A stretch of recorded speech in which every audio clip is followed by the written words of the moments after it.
Graças a Paz, amados, passando aqui mais uma vez para gravar nossa mensagem de domingo às 15 horas ali no YouTube e buscando da parte de Deus a unção, a capacitação especial para gravar esse vídeo, para que ele não seja apenas mais um vídeo na internet, mas que seja uma bomba no sentido de transformar, de mudar, de edificar, de realmente incrementar a sua vida espiritual.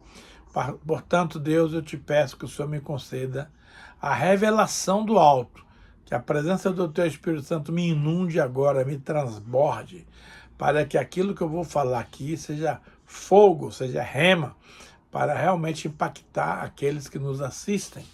Também, meu Deus, eu te peço para aqueles que nos assistem, o Senhor lhes conceda espírito de revelação, espírito de sabedoria sobre aquilo que vamos falar, para que essa palavra não seja apenas mais um vídeo, mas algo que vai fazer a diferença, algo que vai transformar totalmente a vida das pessoas. E o tema de hoje é a sétima condição, é a sétima expressão de amor a Deus. Então, o tema começa assim: amar a Deus com gratidão constante, amar a Deus com gratidão constante é uma expressão de amor a Deus. Vejamos o que nos fala o Salmo 103, verso 1 a 5. Ele diz assim: bendiga ao Senhor, ó minha alma, e todo o meu ser bendiga o seu santo nome. Bendiga ao Senhor, ó minha alma, e não se esqueça de nenhuma das suas bênçãos. É Ele quem perdoa todas as suas iniquidades e cura as suas doenças, quem resgata a sua vida da sepultura e o coroa de amor e leal e compaixão, quem satisfaz de bens a sua existência, de modo que a sua juventude se renova como a da águia. Gente, que salmo extraordinário, maravilhoso, é o Salmo 103, de 1 a 5. Então, nós temos que bendizer ao Senhor em todo o tempo. O fato é que nós até quando recebemos grandes bênçãos de Deus, nós o bendizemos, nós damos gratidão. Mas a palavra não é para agradecer só quando as grandes bênçãos chegam. Olha o que é o caráter de Deus para com você e para comigo. Bendiga ao Senhor, ó minha alma, e todo o meu ser bendiga o seu santo nome. Bendiga ao Senhor, ó minha alma, e não esqueça de nenhum dos seus benefícios. Diz isso numa outra tradução. Ou seja, eu e você temos recebido muitas bênçãos da parte de Deus. Portanto, nós precisamos ter gratidão no coração pelas coisas que Deus faz, até mesmo aquelas que você não entende, que você não gosta, mas se veio da parte de Deus, é para ser grato. Veja,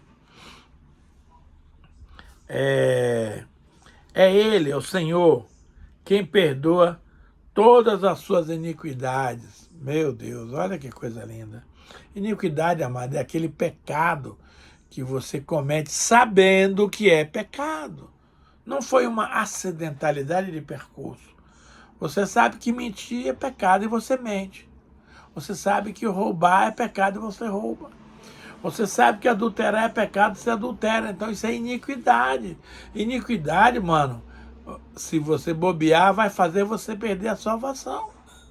Mas a boa notícia é que o nosso Deus, Ele é quem perdoa as nossas iniquidades e cura todas as nossas doenças. Observe, iniquidade está ligado com doença, porque há certo tipo de pecado que eu e você cometemos que acarreta sérias doenças no nosso corpo, na nossa alma, no nosso espírito.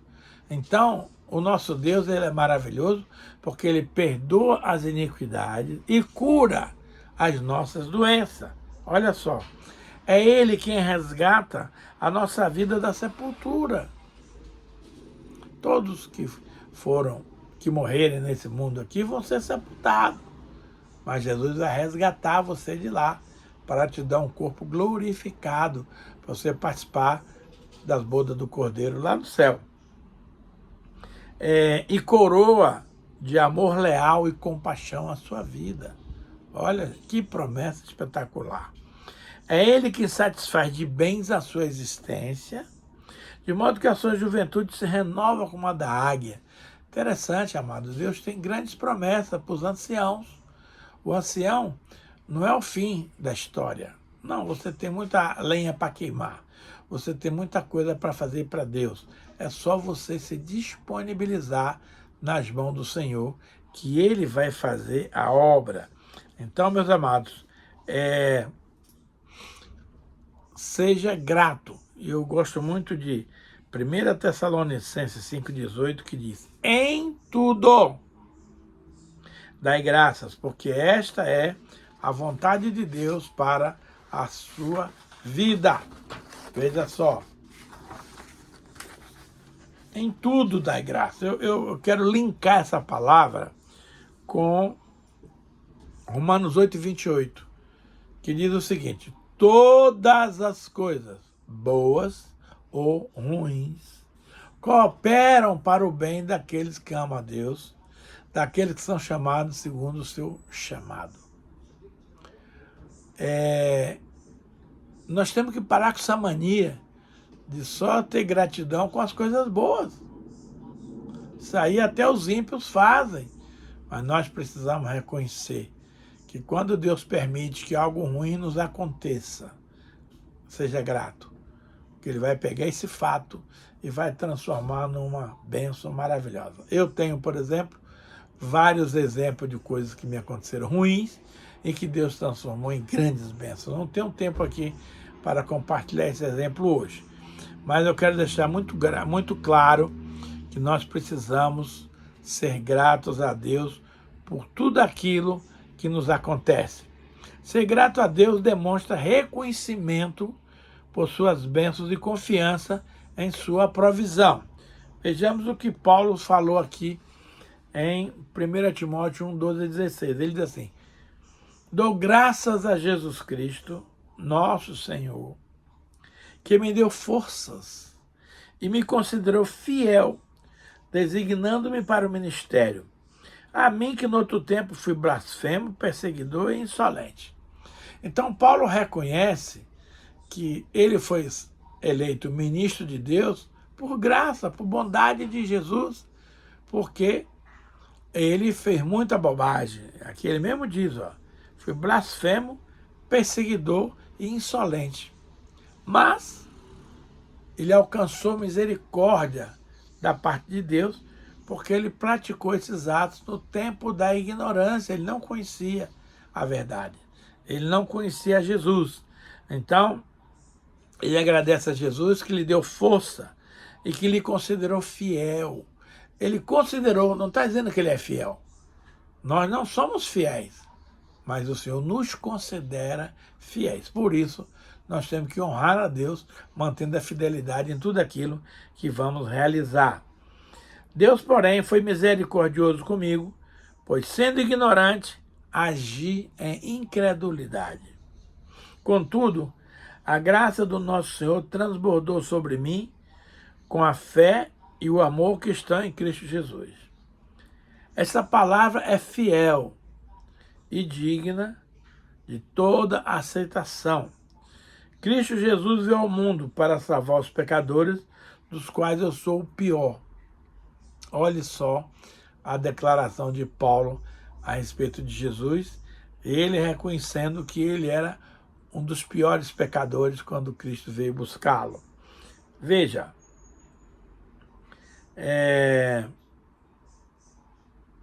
mas por isso mesmo, porque eu sou o pior dos pecadores, Deus foi misericordioso comigo. Eu sempre costumo dizer para os meus amigos, meus discípulos, que Deus é misericordioso. Então, está escrito lá em Hebreus 2,13. Sede misericordioso com seus amados, porque o juízo de Deus será sem misericórdia para com aqueles que não exerceram a misericórdia em favor do seu semelhante. Então a misericórdia, amados, é algo muito poderoso. Deus foi misericordioso com Paulo. Deus foi misericordioso comigo. Deus foi misericordioso com você. Para que em nós, o pior dos pecadores, Cristo demonstrasse toda a sua paciência, usando-nos como exemplo para aqueles que, crendo nele, receberão a vida eterna. O Senhor Jesus sempre é poderoso para pegar uma situação horrível e transformar numa tremenda bênção. Então ele pegou um cara como Paulo, que era complicadinho, mas transformou a vida de Paulo para mostrar para a humanidade que você, sendo o pior pecador, Deus tem poder para transformar a sua vida num santo, num separado para Deus. Então eu acho essa postura de Paulo aqui nessas passagens de 1 Timóteo muito interessante, porque ele reconhece que ele não é nada daquilo que a gente pensa. Nós sabemos que Paulo era terrível. Ele matava os crentes, perseguia os crentes, prendia os crentes, batia nos crentes. E um dia ele se converte e passa a ser crente. Isso que eu acho algo extraordinário. Ninguém de sã consciência acreditaria que Saulo de Tarso, aquele grande discípulo de Gamaliel, pudesse um dia se converter ao Evangelho de Cristo. Quando ele estava numa caminhada para Damasco, Jesus se encontra com ele e pergunta: Saulo, Saulo, por que me persegues? Ora, Paulo pessoalmente nunca perseguiu a Jesus, mas no momento em que alguém te persegue, me persegue, está perseguindo a Cristo, que é o nosso amado Senhor e Salvador. Dizem alguns historiadores que Paulo caiu do cavalo quando a luz forte brilhou sobre ele, que era a presença de Jesus. Então, naquele momento, ele ficou cego. E imediatamente, não teve dois tempos, ele perguntou: Senhor, o que tu queres que eu faça? Essa é a realidade de alguém que se converte. Larga os seus maus caminhos, larga a sua trajetória pecaminosa e vira-se para Jesus: agora eu quero te servir. O que é que o senhor quer que eu faça? Jesus falou: calma, vai na cidade assim, assim, lá em Damasco, fica lá, que eu vou mandar alguém falar com você. E a Bíblia diz que Paulo ficou 3 dias sem comer e sem beber e sem enxergar nada. E aí é interessante que Deus chama um discípulo chamado Ananias. Diz: Ananias, eu tenho uma missão para você. Sim, senhor. Pois não, o que é que o senhor quer que eu faça? Eu quero que você vá lá na casa de Simão orar pelo Saulo. Ô Senhor, aqui é o Saulo que prende crente, bate em crente? É esse mesmo? É. Ô Senhor, não dá para você mandar um outro discípulo, não? Não, Ananias, é você que tem que ir. E Ananias vai, chega lá, ele encontra Saulo cego, tateando com as coisas, e ele impõe as mãos sobre Saulo e diz: Saulo, irmão, receba a visão.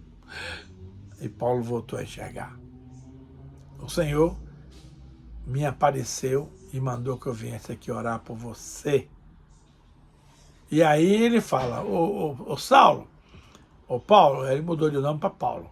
Ô Paulo, ali tem água, o que impede você ser batizado? Nada, então vamos batizar. Imagina, para um fariseu da estirpe de Saulo, se converte imediatamente e pede o batismo com as águas? O judeu não tratava disso naturalmente, mas quando Jesus entra na vida de um homem, ele o muda por completo. E ele fez na vida de Saulo. Agora, o Saulo teve muita dificuldade, porque onde ele ia pregar, as pessoas não acreditavam que ele já tivesse sido transformado pelo Espírito Santo. Todo mundo ficava com ressalva, pé atrás. Até os próprios apóstolos tiveram que mandar Saulo para a cidade dele, Saulo de Tarso, com passagem só de ida. Se meu filho fica aí, tá? Porque aqui o negócio está complicado para você. Então, meus queridos, Saulo é esse homem que eu estou compartilhando com você aqui, mas ele reconhecia que ele era realmente uma pessoa difícil antes de ter o seu encontro pessoal com Cristo, mas a partir do momento que ele se encontrou com Jesus, tudo mudou. Amado, você pode ser o cara mais difícil do mundo. Se você tiver um encontro pessoal com Cristo, a sua vida muda. Agora, tem que ser um encontro real, não pode ser uma coisa da sua mente, não pode ser uma conversão psicológica, não. Tem que ter uma profundidade no coração, porque é no coração que as coisas do Espírito se movimentam. Então, Paulo, ele teve essa experiência e ele agradecia a Jesus, porque Jesus escolheu ele. Ele sabia que ele não era qualificado. Tinha tanta gente boa que o Senhor poderia escolher, ele foi escolher logo Saulo. Eu sei que muitas vezes eu e você nos perguntamos, puxa, Senhor, você me chamou para te servir, mas eu não sou lá grandes coisas. Com tanta gente boa que tem aí, por que o Senhor escolheu a mim? Deus sabe o que faz. E Jesus diz lá, não foste vós quem escolhestes a mim. Pelo contrário, eu vos escolhi e vos designeis para que vades e dei muito fruto, e que esses frutos não se percam, para que tudo que você pediu ao Pai em meu nome, Ele vos conceda. Então, não fomos nós que escolhemos a Jesus. Jesus nos escolheu. Mas nós tivemos uma sabedoria de aceitar o convite de Jesus e estar caminhando com Ele. Tem gente que é muito sabido, muito pseudo-inteligente. Esse negócio de crente é coisa de pessoal de pouca cultura, eu não quero saber isso para a minha vida, não. Aliás, no passado eu também pensava assim. Eu precisei conhecer a ADONEP, a Associação de Homens de Negócio, para ver que naquela associação tinha profissionais liberais, advogados, médicos, militares, gente da mais alta categoria social e cultural, confessando a Jesus como Senhor e Salvador das suas vidas. Isto foi um divisor de águas para mim, porque todas as minhas barreiras, todas as minhas dificuldades se dissiparam com aquele exemplo. E eu trabalhei mais de 10 anos na ADONEP, servindo a Deus naquele ministério, e foi uma escola para mim. E foi através dessa experiência, eu compartilhei o meu testemunho pessoal em mais de 50 jantares da ADONEP, onde dezenas de pessoas se convertiam com o meu testemunho. Porque assim como eu pensava dessa forma, amados, tem muita gente ainda que pensa assim, não, crente é coisa de analfabeto, de pobre, coisa de gente que não tem muita cultura. Mentira! O evangelho é para os PhDs, para os doutores da lei, é para esses que o evangelho serve. Também para os pobres. Os pobres não estão de fora dessa colocação. Então eu trabalhei muito com a ADONEP porque o meu objetivo era pregar o evangelho para todo mundo, mas eu sabia que eu tinha uma unção especial para pregar para as pessoas de alto nível. E eu fiz isso e foi muito interessante. Então, que você procure realmente se entregar de corpo e alma para que Jesus te use com unção, com autoridade, com poder. Então, eu gosto muito de uma palavra que está no Salmo, de número 50, verso 23, que diz assim, aquele que me oferece gratidão como sacrifício é o que me honra, e ao que anda nos meus caminhos, eu mostrarei a minha salvação. Olha que coisa, irmãos. Aquele que oferece gratidão como sacrifício, né? É o que me honra.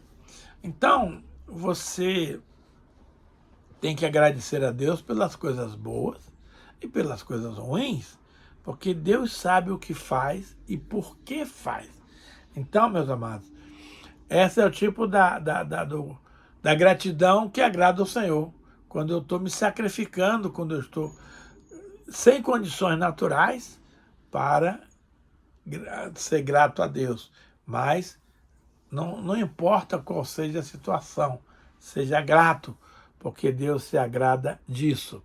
É muito interessante também que em Colossenses 3,15 diz assim, a paz de Cristo deve ser o juiz no coração de vocês, visto que foram chamados para viver em paz, como membros de um só corpo, e sede agradecidos.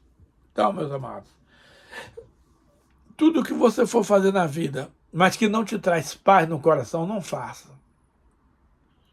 Esse é um grande sinal quando você precisa tomar uma decisão importante. Você precisa orar a Deus e ver a postura do seu coração. Então, se o seu coração está inquieto, está complicado, não faz. Não faz porque vai dar errado. Agora, se você vai tomar uma decisão e está em paz, está tranquilo, aí você pode tomar decisão, visto que foram chamados para viver em paz. Então, se alguma decisão não te traz paz, não faça, porque certamente vai dar errado. E essa é uma das maneiras das quais Deus fala conosco. Nós somos membros de um só corpo, que é a igreja.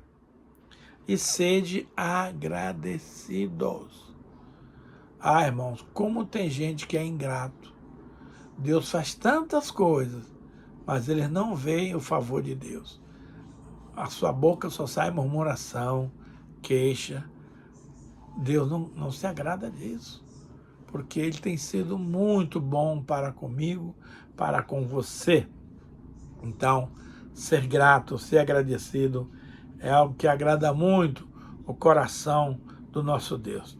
Temos também uma palavra aqui muito interessante, que é Filipenses 4, 6 e 7, que diz assim: não andeis ansiosos por coisa alguma, em tudo, mas em tudo, por meio da oração e da súplica, com ações de graças, apresente os seus pedidos a Deus. Então a paz de Deus, que excede todo entendimento, guardará o coração e os pensamentos de vocês em Cristo Jesus. Querido, veja só,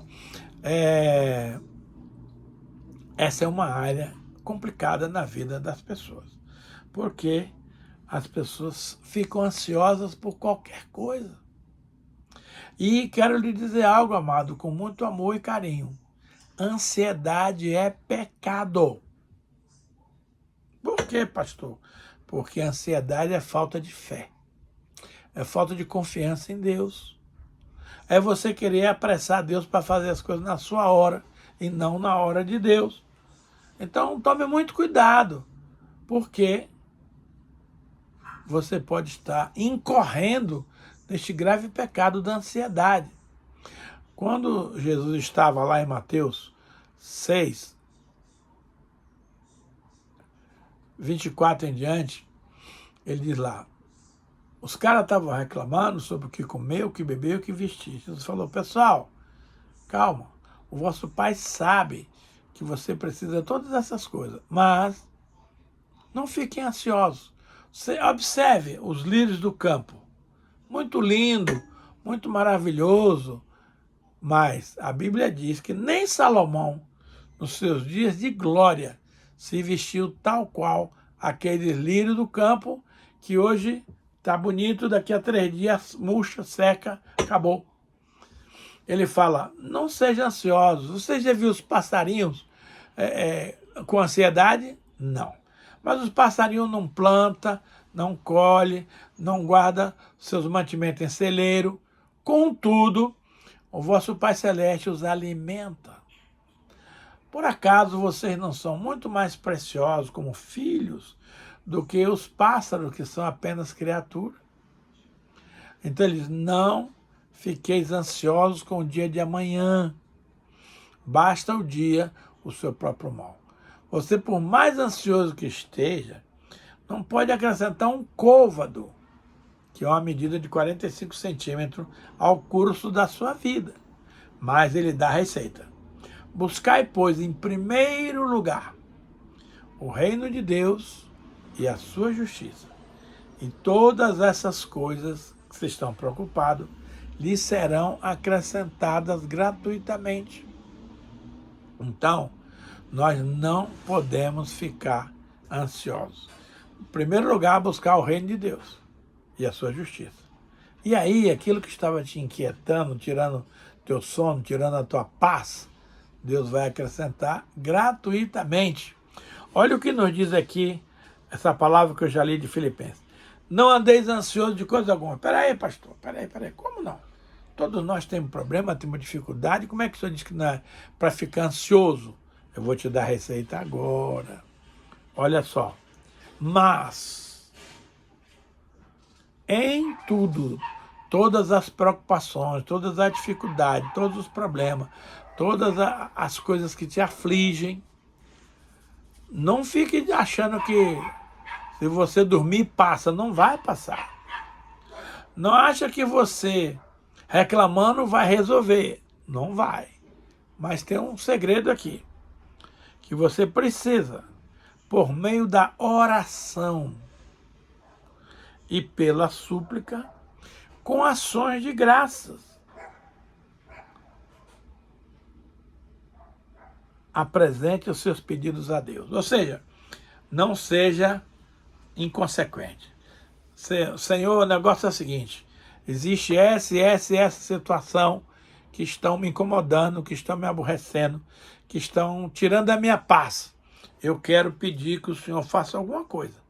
Eu vou entregar isso nas tuas mãos e já vou te agradecer como se eu tivesse recebido. Gente, isso é uma coisa que na nossa mente natural não cabe. Jesus falou assim, ó, o que vocês pedirem, crendo que já receberam, será assim convosco. Mas como que eu vou agradecer que eu já recebi se eu não recebi? Essa é a grande situação.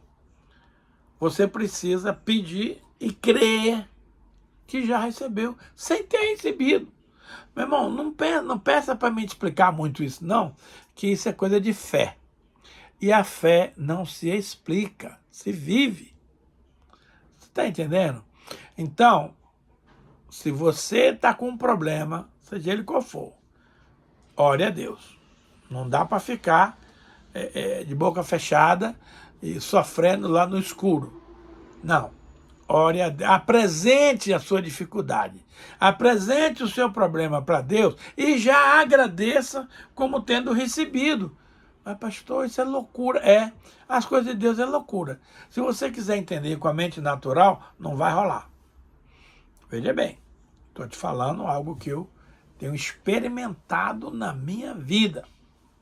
Então, veja bem, você tem um problema ou tem vários problemas, bom, o fato é que muitos problemas que nós temos são causados por nós mesmos. Mas não tem problema, Deus é tão bom que Ele vai te perdoar por você ter feito essas bobagens. Ele vai perdoar porque Ele é Deus. Então, mas o que você tem que fazer? Tem que levar esse problema para o Senhor em oração, em petição e já agradecendo o que recebeu. Aquela passagem de Jesus lá em Marcos 10, 24 e 25, que diz lá que tudo que pedis em oração, crendo que já recebeu, será feito assim convosco. Meu Deus, no natural, mano, não fecha a conta. Não bate, não tem paralelo. Mas é a verdade de Deus. Eu quero te pedir que você acredite, porque algo extraordinário vai acontecer. Deus é fiel. E Ele é todo poderoso. Jesus me ama. Jesus é fiel. Jesus tem todo o poder. E Ele me ama. Olha só, 4 coisas fantásticas. Ele é fiel, Ele é poderoso, Ele me ama. Então, Ele está muito interessado em resolver os meus problemas. Então, faça isso. Creia que você vai receber, que será assim convosco. Está escrito, tanto lá em Marcos, quanto aqui em Filipenses. Agora, olha o que vai acontecer depois que você agradeceu, aí você relaxa. Não está mais para ficar preocupado. Se ficou preocupado, a oração não valeu. Então, a paz de Deus, olha, irmão, que coisa extraordinária, que excede todo entendimento humano. Esse ensinamento que eu estou te dando aqui excede teu entendimento. Por favor, a paz de Deus guardará o teu coração, os teus pensamentos em Cristo Jesus. Senhor, está tão gostoso o tema aqui, mas o tempo se foi. Quero pedir que o Espírito Santo complete a obra naquilo que eu não fui capaz no coração dos irmãos. E que a paz do Senhor encha o nosso coração de gozo e de alegria. A Ti, Pai, toda a honra, toda a glória e todo louvor. Em nome de Jesus. Amém.